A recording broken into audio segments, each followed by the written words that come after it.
This is Behind the Mic with Kirkus Reviews, where the subjects are audiobooks and the actors who narrate them. I'm Joe Reed, and Leslie Fine is with me. Hello, Leslie. Hello, Joe. And you have 3 very different audiobooks to talk about this week. I like to believe that they all focus on storytelling, like as an art form, as a form of communication, but they do so in a variety of ways. And we have a memoir, we have a novel, and we have a biography. So there's lots of variety, but they all kind of fall under that umbrella of the things we love: stories, hearing stories, learning about people and places and ideas through stories.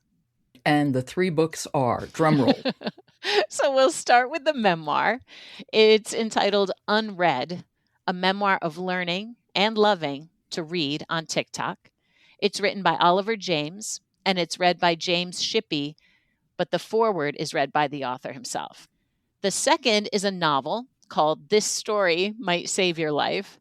It's written by Tiffany Crum, and it's read by Julia Whalen and Sean Patrick Hopkins.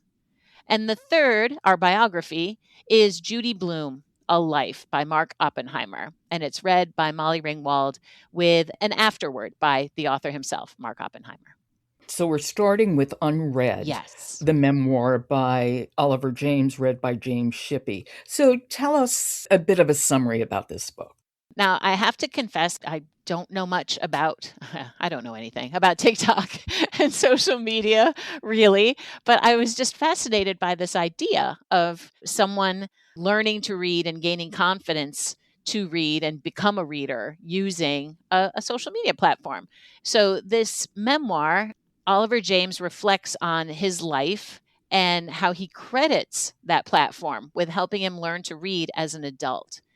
And it rolls in a whole lot of different things. It of course, talks about his early life and his adult life. So it's interesting to step into his shoes, but it really celebrates books too. And the value of reading, not to mention just you have to admire the man's perseverance and how he stuck with the process. And it's kind of an inspiring memoir. I agree. And I love the parts about reading and the importance of reading, how reading gives one empathy and really opens the world to a person. I mean, that's my experience. And I loved that. I feel like we don't hear that enough. I thought he conveyed that very well, what he was discovering as he was learning to read. I agree. That was definitely, I think, probably my favorite part of the book, just how that enthusiasm. And I think Shippey does a really good job Yeah. of, his voice is so warm and Mhm. enthusiastic, and it's just really easy to fall in and absorb what he has to say. And I agree with you. I mean, there were there were many moments, especially in the first half of the book, where I was talking back saying, I agree with you. I Yes, yes, books know. are like that. And really heartening to hear that from someone who came to love reading late in life. He's in his 20s, 30s as he's just making this decision to step out of his comfort zone and really learn how to read. And just to hear him and that relationship develop is just really great. There are moments where I think Shippey slipped into reading to me as opposed to sort of embodying the memoir. But those were far and few between because I think for the most part he gives exactly the kind of performance this book needs and captures James's enthusiasm for books without overselling it, and his warmth kept the book engaging even when the material starts circling back on itself, which it does do.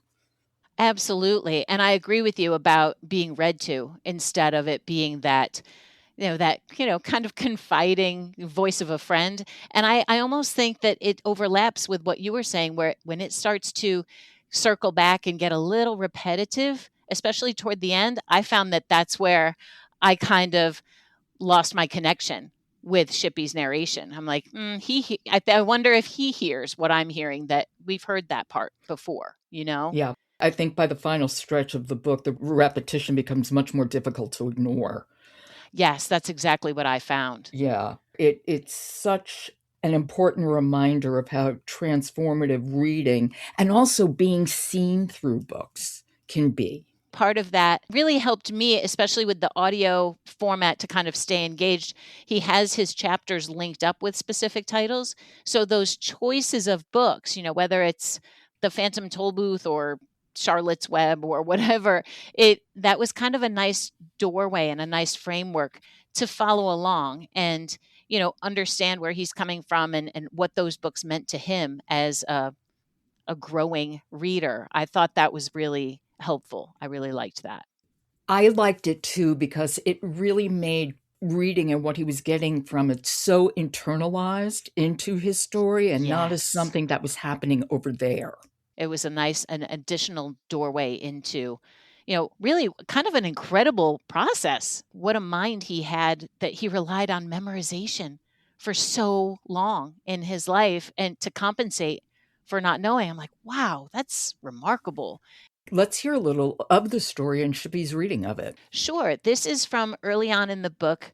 This is where our author, Oliver James, gives us a foundation for the memoir. He gives us a little reflection on his early years and a little bit into, of course, the vital role that literacy plays in day to day life. This is Unread, a memoir of learning and loving to read on TikTok by Oliver James, read by James Shippey. If you've ever tried to read a sign in another country, where not only the language is different, but the alphabet is too, you have a tiny idea of what being illiterate is like. It affects every part of daily life. Of course, it wasn't like I suddenly heard about illiteracy at 32. All my life I'd known I had that limitation. How did I get here, to this age, unable to read to begin with? How had I hidden it so well for so long? Who didn't notice? Who did? There is no easy answer. People often assume it was the school system that failed me. And it did.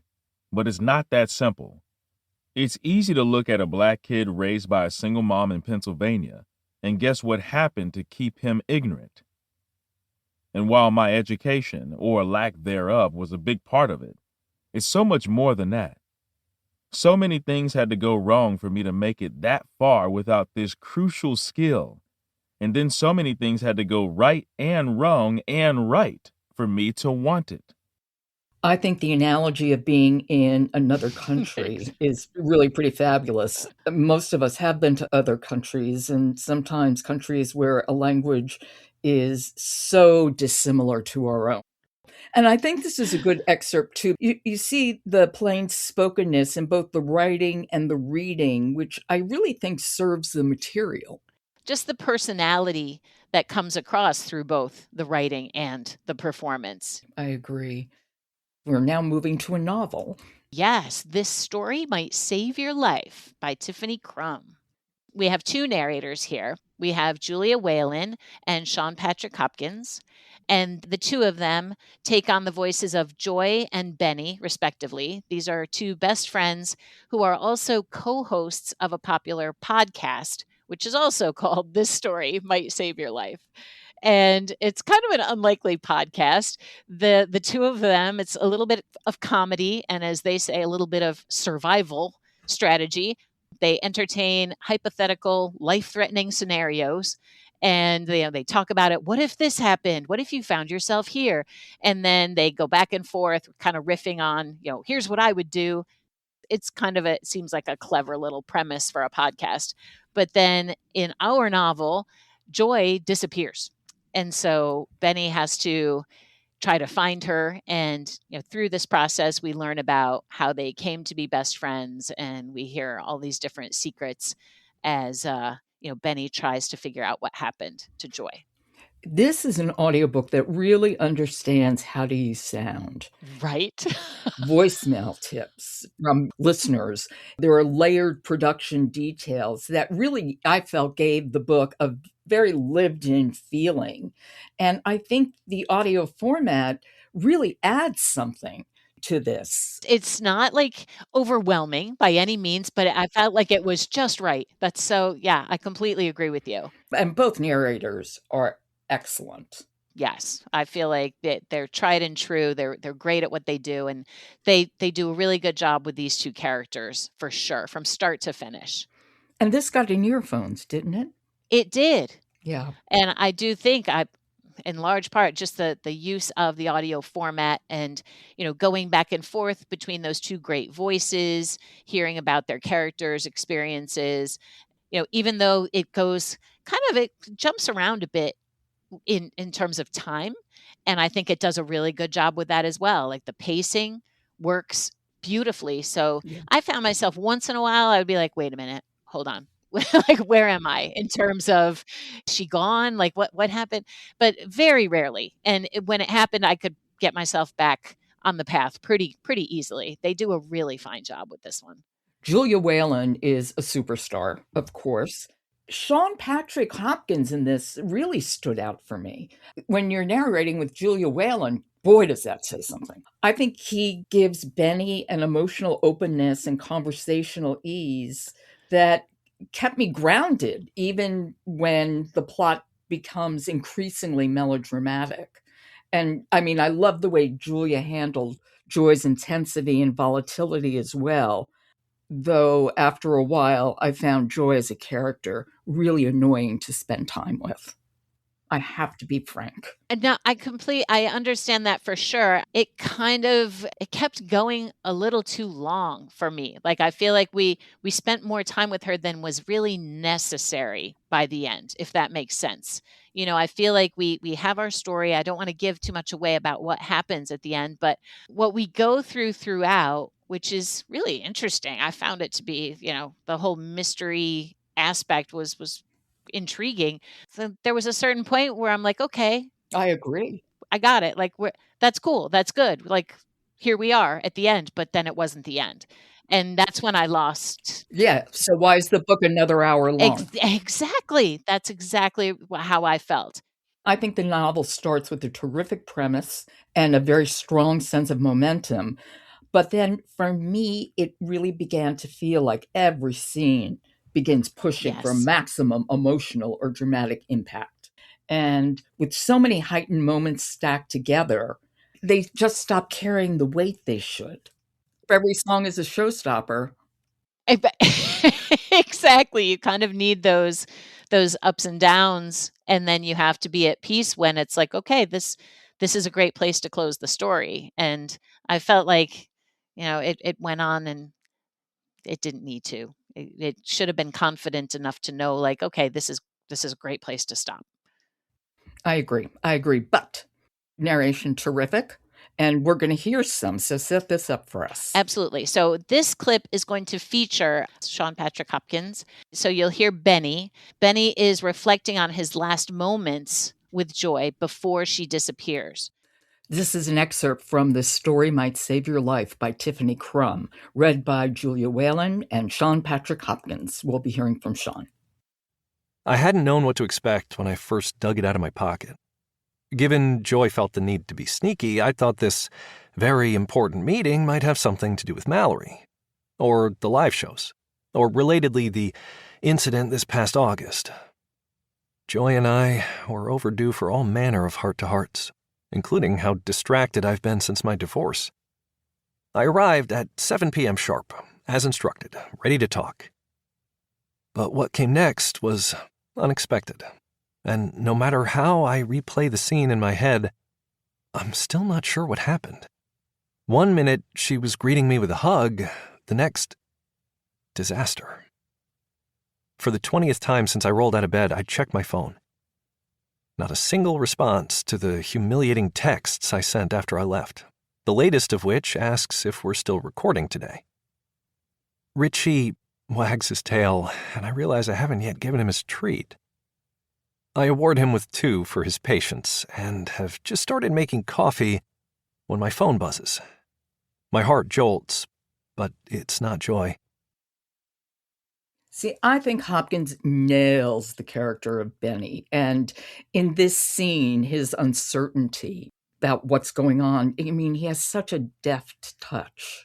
He does, and I feel like he's pretty consistent with that. He Yeah. captures that earnestness, he captures that sweetness that Benny has, his sense of humor. I think he Mhm. does a really good job of making him into a believable character. Despite my criticism of the book, I think thanks to the very sharp production and these two committed and hyper talented narrators, the book lands as an entertaining, bingeable summer listen. That's exactly how I would describe it. I was listening to it, while I was working in the garden, and it was like Me perfect. too. I Yeah. could vividly picture, the descriptions, and I had this idea of the characters, and it was great for that. Yeah. It worked out very well. Yeah, I agree. And then finally, we're moving to biography. Judy Blume, A Life. Yes. So this audiobook written by Mark Oppenheimer, and it's read by Molly Ringwald with an afterword performed by the author himself.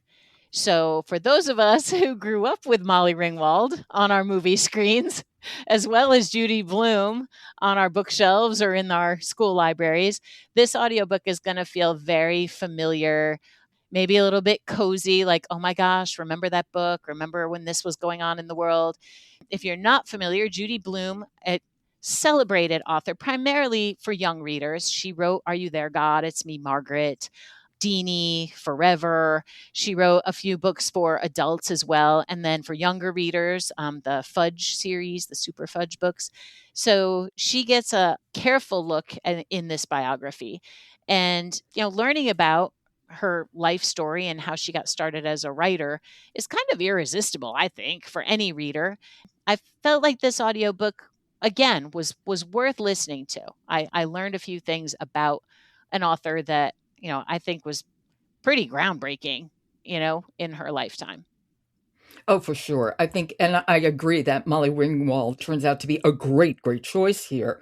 Because you're right. I mean, for people who grew up with both Molly Ringwald and Judy Blume, there's sort of this immediate familiarity to the experience, It is. It's incredible to think right? about. Yes, it's so funny. And I really liked her narration. And I think she really kept the book moving, even when the material really starts to sprawl a bit, because this is one that a little less would have been a good thing, I think. I think it definitely could have been tightened up and it wouldn't have lost anything. I think it would have made it even sharper as a reading listening experience. I completely agree with you. And I also agree Molly Ringwald has almost this, it's a very direct kind of matter of fact way of reading that really works for a biography.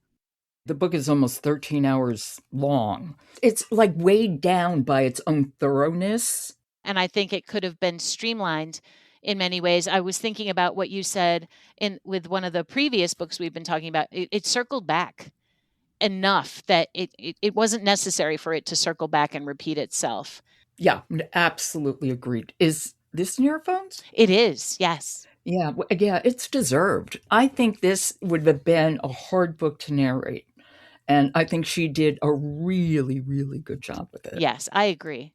Molly Ringwald has almost this, it's a very direct kind of matter of fact way of reading that really works for a biography. I thought, I haven't listened to a huge number of biographies, and I was like, wow, this is great. Like, she's giving me the information in a way that really works for me. Her directness really suited the material and helped me absorb it. Well, let's hear some of her plain spoken way. Well, this is from the very beginning of the biography of Judy Blume, A Life. It's written by Mark Oppenheimer and read by Molly Ringwald. In an old house, the smallest one is Madeline. That's me, the smallest one, always. Judy was the smallest child in the house. Her brother David was 4 years older, and she was scrawny, chronically underweight. But unlike Madeline, who isn't afraid of anything, including the tiger at the zoo, I'm afraid of everything, which is why I need my schmata at night. But in my 4-year-old fantasies, I am Madeline. Judy decided to keep Madeline. I hide Madeline in the drawer, way in the back, toys covering it. My mother can't find it. I'm sure if she knew she'd have bought me my own copy, but I can't risk losing this book. Nobody remembered what became of that copy of Madeline. But if it was lost forever, the library surely forgave the Sussmans. Judy learned to read in 1st grade, and she and her mother took regular trips to the library to replenish her stock. As Judy got older, she began to ask for and receive books as presents. After leaving picture books behind, she discovered L. Frank Baum's Oz books. She owned the whole set. And the Nancy Drew mysteries, attributed to Carolyn Keene, but written by a syndicate of ghostwriters, many of them women and all of them underpaid. I love Madeline. I love that book. I just love that book. It's so lovely. The illustrations are wonderful. That was one of my favorite books, and I love Nancy Drew. But isn't it? It's so wonderful, I think, to think back to those books of our youth, childhood. And how much they shaped us. Then there's quite a bit of that in here because, of course, we learned Judy Blume herself was an avid reader and all of the books that kind of guided her through her life. And like all of these audiobooks, I think this time around, they really do kind of celebrate stories. And I think that it does a good job with that. And a last shout out to Molly Ringwald because it's such a warm performance, and I think very assured. It is. It's beautiful confidence. Yeah. Sharing all of these different anecdotes and all of this pretty broad collection of information. She does a good job. Well, Leslie, thank you. It's always lovely to talk to you about books. Oh, thank you, Joe. I look forward to it every time. Thank you. Thanks, and I'll talk to you next month. You bet. Okay. You've been listening to Behind the Mic with Kirkus Reviews. Behind the Mic is brought to you by Thomas Nelson, publisher of A Brood Awakening, an hilarious, clean, enemies-to-lover rom-com. This is the perfect listen for fans of Courtney Walsh and Emma St. Clair, and it's available now everywhere you get your audiobooks. Behind the Mic drops on Thursdays. Follow us, and we will appear in your feed. And while you're at it, follow Fully Booked by Kirkus Reviews. Fully Booked is the podcast for book lovers. Every Tuesday, host Megan LaBreeze brings you author interviews, industry insights, and recommendations from the bestseller list. Find your next great book on Fully Booked by Kirkus Reviews. You can follow Fully Booked and Behind the Mic on Apple Podcasts, Spotify, Audible, or wherever you get your podcasts. And then stop by kirkusreviews.com to check out reviews for both print and audiobooks. Behind the Mic is produced by Jessica Lockhart, Michelle Cobb, Stephen Cummings, Leslie Fine, Alan Minskoff, Alex Ritchie, Laura Rossi, Laura Simeon, and Kendra Winchester are our contributors. Jennifer Dow is the editor with assistance from Alicia Langerman, and Tom Beer is our executive producer. The music is William Russ Chernoff's Nomads 4-Way, and I'm your host, Joe Reed. Good listening.